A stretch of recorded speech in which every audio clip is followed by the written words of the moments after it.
មេដឹកនាំកម្ពុជាអេរ៉ង់ទទួលស្គាល់ថាមានមនុស្សរាប់ពាន់នាក់បានស្លាប់ក្នុងបាតកម្មនិងចោទប្រកាន់ដូណាល់ត្រាំថាជាជនល្មើសមេដឹកនាំកម្ពុជាអេរ៉ង់លោកអាយ៉ាតូឡាអាលីបានទទួលស្គាល់ថានៅថ្ងៃសៅរ៍នេះមានប្រជាជនអេរ៉ង់រាប់ម៉ឺននាក់បានស្លាប់ក្នុងកំឡុងពេលមានភាពចលាចលជាង2សប្តាហ៍នៅទូទាំងប្រទេសលោកបានស្ដីបន្ទោសទៅលើប្រធានាធិបតីអាមេរិកលោកដូណាល់ត្រាំដោយអះអាងថាលោកត្រាំបានលើកទឹកចិត្តយ៉ាងបើកចំហដល់បាតកោតាមរយៈការសន្យាផ្ដល់ជំនួយគាំទ្រពីសហរដ្ឋអាមេរិកក្នុងសន្ទរកថាដែលត្រូវបានផ្សព្វផ្សាយនៅលើគេហទំព័រផ្លូវការរបស់លោកខាមេអេអ៊ីលោកបាននិយាយថាត្រាំជាជនល្មើសដែលត្រូវទទួលខុសត្រូវទាំងការស្លាប់របស់ប្រជាជននិងការខូចខាតនៅក្នុងប្រទេសអេរ៉ង់ផងដែរក្នុងកំឡុងពេលបាតកម្មប្រឆាំងរដ្ឋាភិបាលដែលបានផ្ទុះឡើងនៅចុងខែធ្នូដែលចាប់ផ្ដើមពីការខឹងសម្បាររបស់ប្រជាជនចំពោះស្ថានភាពសេដ្ឋកិច្ចដ៏លំបាកលោកខាមេណេអ៊ីអាយុ86ឆ្នាំមិនបានរំលឹកអំពីវិធីសាស្ត្រខ្លាំងរបស់កងកម្លាំងសន្តិសុខអេរ៉ង់ទេទោះជាយ៉ាងណាសាក្សីនិងអង្គការសិទ្ធិមនុស្សបានរាយការណ៍ថាកម្លាំងរបស់រាជរដ្ឋាភិបាលបានបាញ់ទៅលើបាតកោទាំងនៅលើផ្លូវនិងនៅលើដំបូលអគារយ៉ាងណាតាមអង្គការ Human Rights Activist New Agency HRANA ដែលមានមូលដ្ឋាននៅសហរដ្ឋអាមេរិកមានមនុស្សជាង 3000 នាក់ស្លាប់ក្នុងភាពចលាចលនេះទោះជាយ៉ាងណា CNC មិនផ្ទៀងផ្ទាត់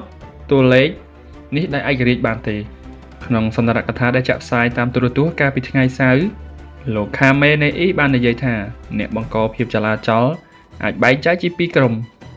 ទី1គឺជាក្រុមមនុស្សដែលគាំទ្រផ្ដល់ជំនួយថវិកានិងបណ្ដុះបណ្ដាលដល់សហរដ្ឋអាមេរិកនិងអ៊ីស្រាអែលប្រភេទក្រុមទី2គឺជាយុវជនដែលមានឥទ្ធិពលពីក្រុមទាំងនោះលោកបានបន្តទៀតថាយុវជនទាំងនេះបានបំផ្លាញហេដ្ឋារចនាសម្ព័ន្ធធម្មពលវិហារស្ថាប័នអប់រំធនាគារស្ថាប័នសុខាភិបាលនិងហាងលក់ទំនិញប្រចាំថ្ងៃរដ្ឋាភិបាលអេរ៉ង់តែងតែចោទប្រកាន់ថាបាតកម្មសម្លាប់ទាំងនេះបានជ្រៀតជ្រែកពីបរទេសដោយមិនបានបង្ហាញភស្តុតាងជាក់លាក់ទេដោយការធ្វើអន្តរាគមន៍របស់ប្រជាជនពួកគេបានសម្លាប់រាប់ពាន់នាក់ខាមេណេអ៊ីបាននិយាយថាលោកបានបន្ថែមមនុស្សមួយចំនួនត្រូវស្លាប់ដោយសារអំពើហិង្សាដែលអសិលធម៌អមនុស្សធម៌និងព្រៃផ្សៃយ៉ាងខ្លាំងសកម្មភាពទាំងនេះគឺជាផ្នែកមួយនៃផែនការដែលត្រូវបានរៀបចំឡើងទុកជាមុននេះបន្តិចរដ្ឋាភិបាលមន្ត្រីការបរទេសអេរ៉ង់លោកអាបាល់អារ៉ាឈីបានបដិសេធតួលេខអ្នកស្លាប់រាប់ពាន់នាក់ដោយប្រាប់សារព័ត៌មាន Fox News ថាចំនួនពិតគ្រាន់តែជាភាគរយប៉ុណ្ណោះហើយការរាយការណ៍ផ្សេងទៀតគឺជាផ្នែកនៃយុទ្ធសាស្ត្រផ្សព្វផ្សាយព័ត៌មានមិនពិតក្នុងសន្ទរកថាកាលពីថ្ងៃសៅរ៍លោកខាមេណេអ៊ីបានប្រកាសថារដ្ឋាភិបាលអាមេរិកត្រូវតែទទួលខុសត្រូវចំពោះអ្វីដែលបានកើតឡើងក្នុងកំឡុងពេលបាតកម្មលោកត្រាំបានលើកទឹកចិត្តដល់បាតកោឲ្យបន្តធ្វើការតវ៉ានិងយកអំណាចគ្រប់គ្រងស្ថាប័ន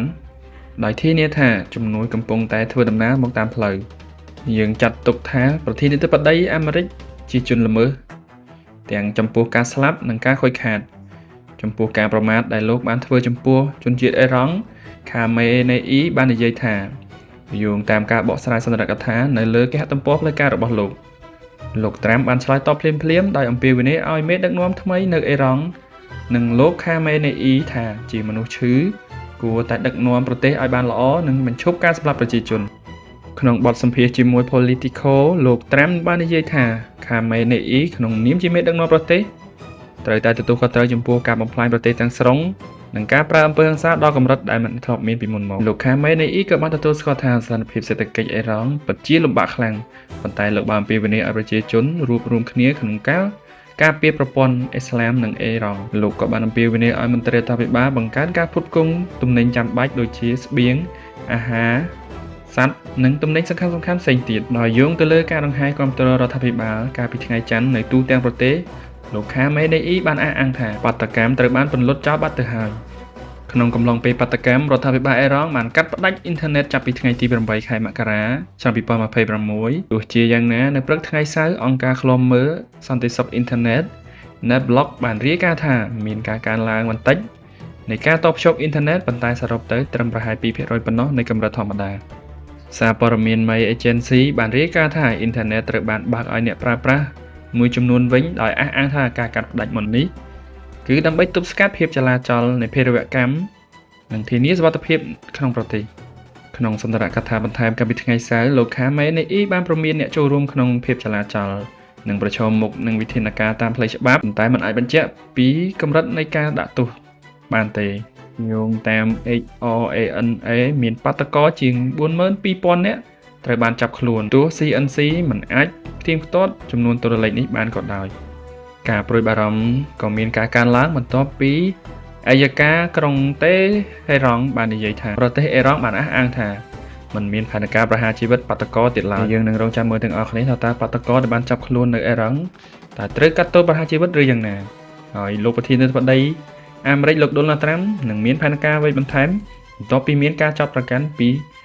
សហភាពអេរ៉ង់ជាចុងក្រោយខ្ញុំបាទសូមអរគុណដែលបានតាមដានវីដេអូនេះតាំងពីដើមរហូតដល់ចប់ជាចុងក្រោយពីខ្ញុំបាទ VD Talk Show សូមអរគុណសូមជម្រាបលា